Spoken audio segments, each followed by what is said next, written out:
I'm Shirley Washington Lewis, and I'm from Detroit, Michigan. And I wanted to be a beauty queen like my sisters. I'm from a family of 13 children, and I have 5 other sisters. Because of my sisters, I held 6 beauty titles, including Miss Black America. So from there, I wanted to be a star.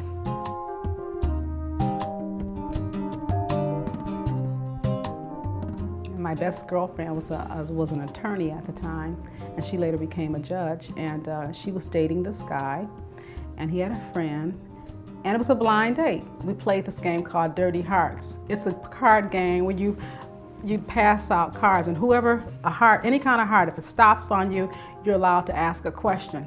We played this game with just about everybody we met just to see. We knew in 5 minutes if we ever wanted to see this guy again, but after playing it with him, I said, you know what? There might be something here.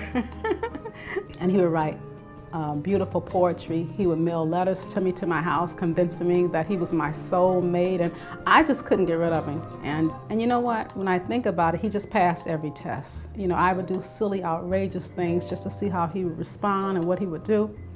He passed every test, okay?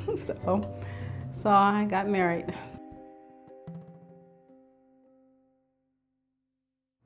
I didn't plan her. As a matter of fact, I was on a diaphragm. I wasn't trying to have any children, did not want to have any children. I was having too much fun trying to adjust to this marriage. I believe we were married.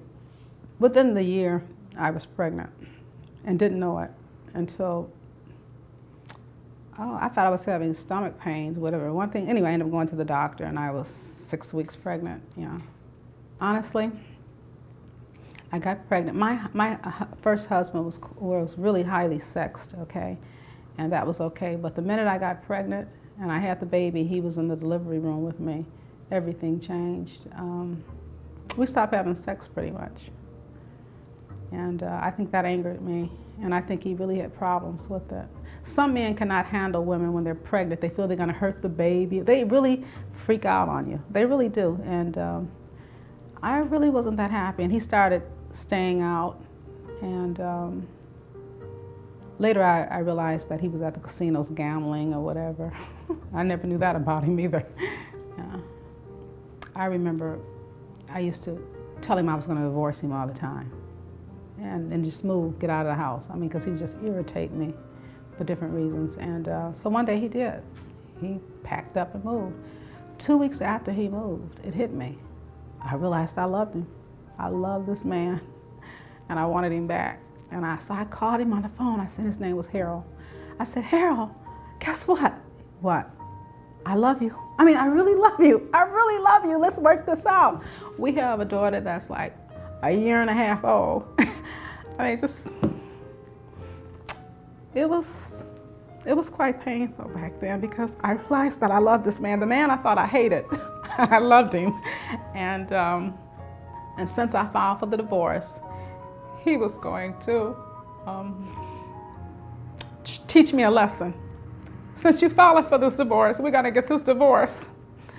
I would wake up in the morning, 2 and 3 o'clock in the morning, crying. I couldn't sleep night after night after night. I wake up around the same time.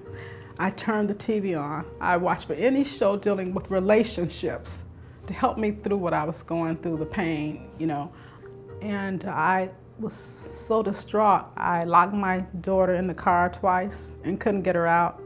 I literally had to break open the window, I think the second time when we first broke up. I mean, you go through a lot of changes when you separate. Once you get married, and just the idea of having to divorce, you go temporarily insane in your mind. I mean, even if you feel that you do not love this person, because there was days I couldn't stand him, but it's amazing that you go through these changes that you never knew existed,